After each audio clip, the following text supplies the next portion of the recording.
तो बेटा तुमने प्लान बना लिया है दोस्तों के साथ छुट्टियों पे जाने का? जी बाबा। बाबा मुझे समझ नहीं आती कि शाहनवाज आखिर चाहता क्या है। उसका जो दिल चाहता है वो करता है, जहाँ दिल चाहता है घूमता है। मेरी लाइफ से क्या प्रॉब्लम है उसे? बेटा उसे तुम्हारा ख्याल है इसलिए वो ऐसा कह रहा है। बाबा मैं अच्छी तरह से जानती हूँ उसे मेरी कितनी फिक्र है। सारा दिन वो मेरी एक कॉल रिसीव नहीं करता। उसे खुद से तौफीक नहीं होती कि वो मुझे फोन कर ले। वो बस मुझ पर पाबंदी लगाना चाहता है। तुम परेशान मत हो, मैं शाहनवाज से बात करूंगी।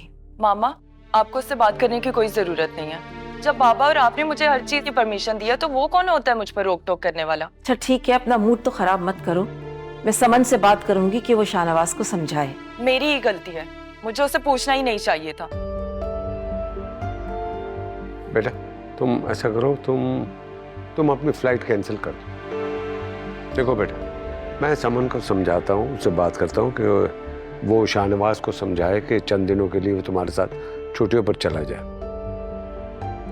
मेरा मतलब तुम छुट्टियां भी गुजार लोगे और उसकी नाराजगी भी दूर हो जाएगी। कैसी बातें कर रहे हैं आप बाबा?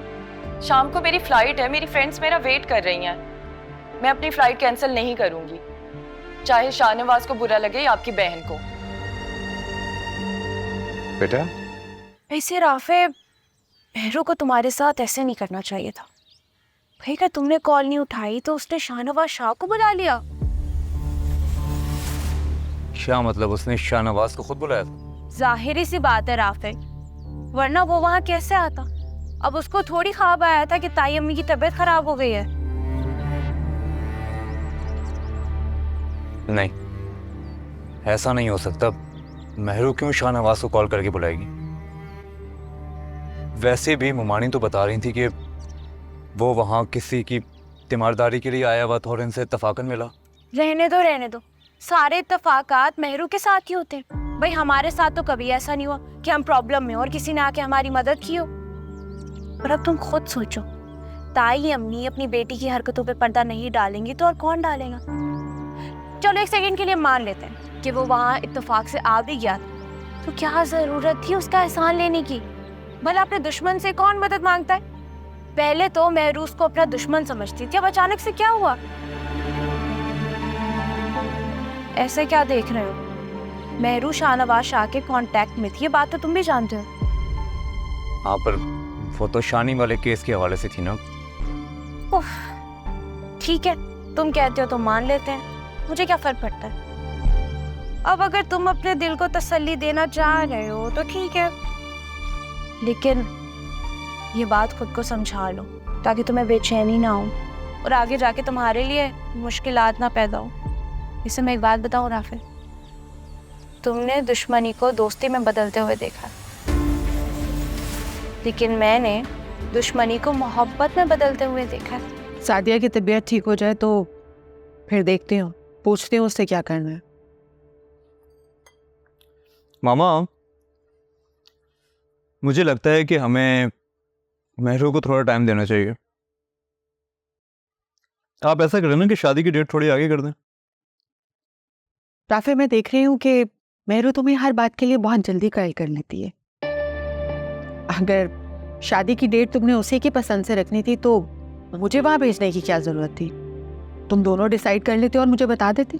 मामा आप गलत समझ रही, मेरा वो मतलब नहीं था। बस मेहरू चाहती है कि वो क्या चाहती है और क्या नहीं, मुझे उसमें कोई इंटरेस्ट नहीं है। मैं सिर्फ ये देख रही हूँ कि तुम अभी से उसकी हाँ में हाँ मिलाने लगे हो, तो शादी के बाद तो तुम दोनों की जिंदगी के सारे फैसले वही करेगी जिस तरह से हमेशा वो अपनी मनमानी करती है। क्यों इतनी टिपिकल बातें कर रही हैं आप?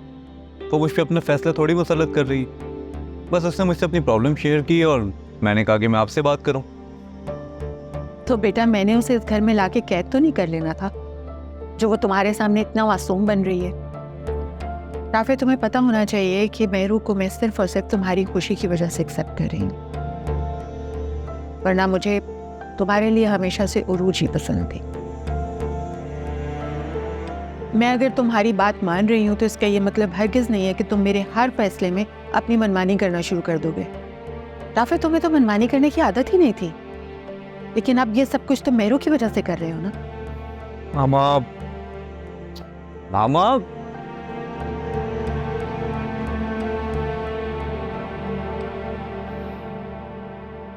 तुमने बीजान से बात की? हाँ की थी, लेकिन वो नहीं मान रही हैं। मान नहीं रही तो तुम समझाओ उन्हें। मामा कहती है मैं तुम्हें समझाऊं, तुम कहती हो मैं मामा को समझाऊं। भाई मैं तुम दोनों को नहीं समझा सकता, मुझे माफ कर दो, मुझे दूर रखो इससे। अच्छा ठीक है, तुम चाहो तो मैं उनसे बात कर सकती हूँ, मैं समझाऊं उन्हें। खुदा के लिए मुझ पे रहम करो मेहरू, तुम मामा से कोई बात नहीं करोगे, तुम्हारा बहुत बड़ा एहसान होगा मुझ पर। तुम्हें क्या हो गया? तुम मुझसे इतनी बेजारी से बात क्यों कर रहे हो? क्योंकि मैं तुम दोनों के दरमियान घन चक्कर बन गया हूं। मेरी शादी को लेकर मामा के दिल में बहुत प्लान्स थे। बीजान का हर अरमान पूरा होगा, मैं उनका मान नहीं टूटने दूंगी। सुनो, एक बात पूछना चाहता हूँ तुमसे। हाँ पूछो। तुम्हारी सिर्फ यही मजबूरी है ना जो तुमने मुझे बताई है? इसके अलावा कोई और बात तो नहीं है ना? क्या मतलब, क्या कहना चाह रहे हो? मैं समझी नहीं। कुछ नहीं। Okay bye. अस्सलाम वालेकुम। वालेकुम सलाम। मैं आंटी की खबर लेने आया था, वो घर पर है? जी आप प्लीज आए ना। जी। आप बैठे, मैं अम्मी। Thank you. मैं अम्मी को बुला कर लाती हूँ।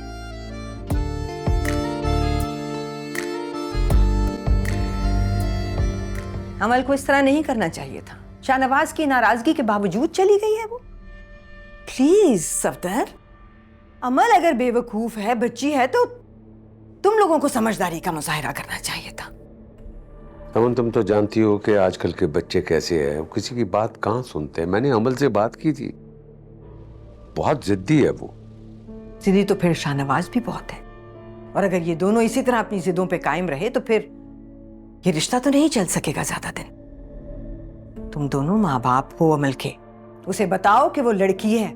जमाना चाहे कितनी भी तरक्की कर जाए, शादी को चलाने के लिए औरतों को ही कॉम्प्रोमाइज करना पड़ता है। समझाओ उसे, बताओ उसे। समन क्या होता अगर शाहनवाज अमल के साथ चला जाता?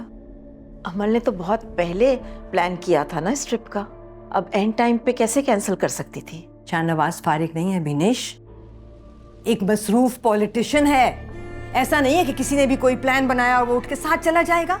उसके अपने 100 काम हैं, कमिटमेंट्स हैं। समझाना चाहिए था अमल को, गलत हरकत थी, इस तरह कैसे चलेगा? भाई कहाँ है शाहनवाज? बुलाओ उसे, मैं खुद बात करता हूँ। घर के बच्चे हैं भाई, समझ जाएंगे। रफीक, रफीक, तुम यहाँ क्या कर रहे हो? चाचू, ये अम्मी की तबीयत का पूछने आए हैं। अच्छा, तो अब हमारे ही दुश्मन हमारे घर में हमारी औरतों की खैर खैरियत पूछने आएंगे। ओ भाई उठो, यहाँ से हट जाओ। चाचू प्लीज, कैसी बातें कर रहे हैं आप? ये हमारे मेहमान हैं। चुप रहो तुम। फिरोज, तुम गलत समझ रहे हो। उस दिन हॉस्पिटल में भी इसी बच्चे ने हमारी मदद की थी। भाभी उस वक्त मैं यहाँ पे था नहीं, अगर होता तो कभी भी इसकी मदद ना लेता और ना ही आप लोगों को लेने देता। आई एम रियली सॉरी अगर आप लोगों को मेरा यहाँ आना बुरा लगा हो तो। मैं तो सिर्फ आंटी की तबीयत मालूम करने आया था। It's okay. बेटा रुको, फिरोज तुम भूल रहे हो, हमारे घर की रिवायत है कि हमारे मेहमानों के साथ हुस्न सुलूक से पेश आते हैं, और ये बच्चा हमारा मेहमान है।